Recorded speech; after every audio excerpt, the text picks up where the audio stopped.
This is personal. Every death, every injury has a face on it and a name, and we know them.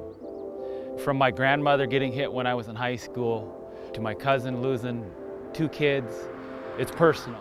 Well, we did an analysis of the entire road network on the reservation. Haxton Way jumped out as having the highest rate of fatalities on the reservation and in Whatcom County. This particular section of Haxton from Slater to the Quina here is notoriously bad. There have been a number of deaths. In fact, 2 years ago, a bicyclist was killed just about where we're standing here. And, that really got me thinking, it's a matter of, we need something like this.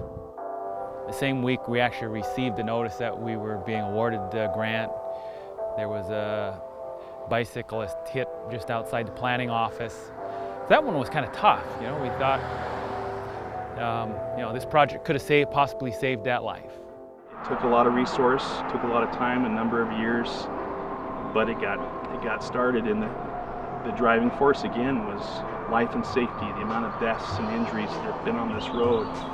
If it saves one life, you can't put a price on that. There were concerns in the tribe over the safety issue.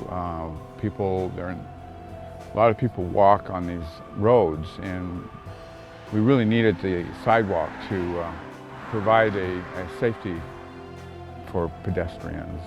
Before this pathway was built, I wouldn't even have come on this road for a run. Certainly wouldn't have brought my children. People use this road to walk all the way up to the mini mart and back.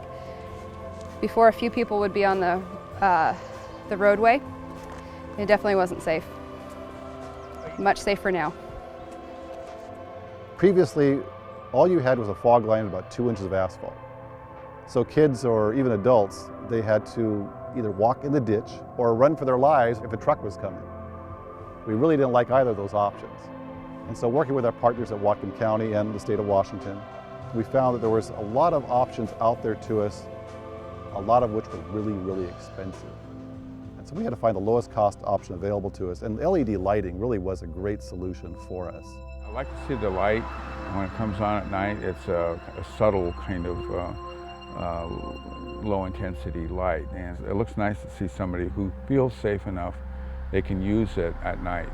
So these lamps are LED lamps, so they require very little voltage. We have a solar panel on the pole, and we have a battery pack. The solar panel primarily charges the batteries. The batteries run the light. We designed it so as you walk down the pathway, the lights automatically brighten to 100%, and then they dim to their normal state, which is 25% at night. And of course, during the daytime, they don't operate at all. It has light sensors to know when to turn on and turn off during the day and night. It has motion sensors so they can communicate to each other, so the lights know when to turn on in anticipation of a pedestrian, and to know to dim after the pedestrians walk by. The light's really the missing link to make the trail useful year-round. We have some pretty dark days in the wintertime here, and we have a major employer at the end of the trail. So how would you get those employees to be able to use the trail safely in the wintertime, and at the same time have a facility that was open to all types of users? Well, the LED lighting and the solar power really combine to make that link work well. I think it's safer for employees and all people who live at the Lummi Nation, especially when it's really raining and visibility for vehicles is very difficult. Folks used to walk on the road, and that's how they would get home, whether they frequented the Silver Reef Hotel, casino, spa, or they were just trying to get to the convenience store to get milk. And now they're able to use the sidewalk as a means to be able to get home from these frequent trips out here. So it's been very beneficial. There were 3 primary reasons why we went to solar lighting. We were concerned about the environment. We wanted to have something that was green. We did not want to disturb the wetlands any more than we absolutely had to. Not only is it more expensive because you have to mitigate for that, but in terms of community values, the tribe sets a high priority on protecting wetlands. We didn't want to do a lot of trenching, which would be required for standard lighting or overhead lighting. And we also wanted to have something that was reliable. Safety was a key component to that. I use the Haxton Trail as part of my commute to work each day. I open the fitness center every morning, so I'm coming in about 4:30 in the morning, and so it's nice to be off the road.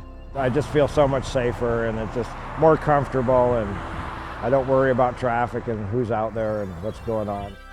With the pathway being separate, it's safer. My kids wouldn't worry about me if I did say I was going to go for a run. Now with the pathway, I tell them I'm running on the pathway, I don't have to worry. The other difference it's really made is improve the quality of life. You now have something you're proud of. It's a facility every generation can use. In Indian country, as we most of us are aware, diabetes is a major health concern, and getting healthy by walking is the prime recommendation for avoiding diabetes if you can. So yeah, it's a very good feature for us, not just for safety but for health reasons as well. People need to get back to being more physically active, and while I run the fitness center and I every day work with people trying to get them in, but we really shouldn't have to depend so much on just intentional exercise. It should be more of a part of our lives, and when you have facilities like this, it can be.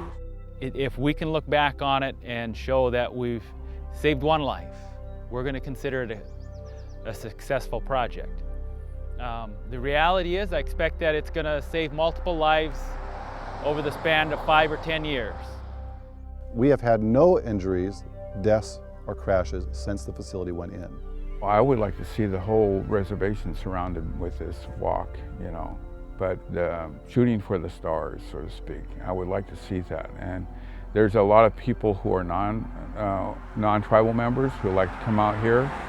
And for their safety, for everyone's safety, and for their enjoyment, I think it would be great if the whole reservation had a path like that.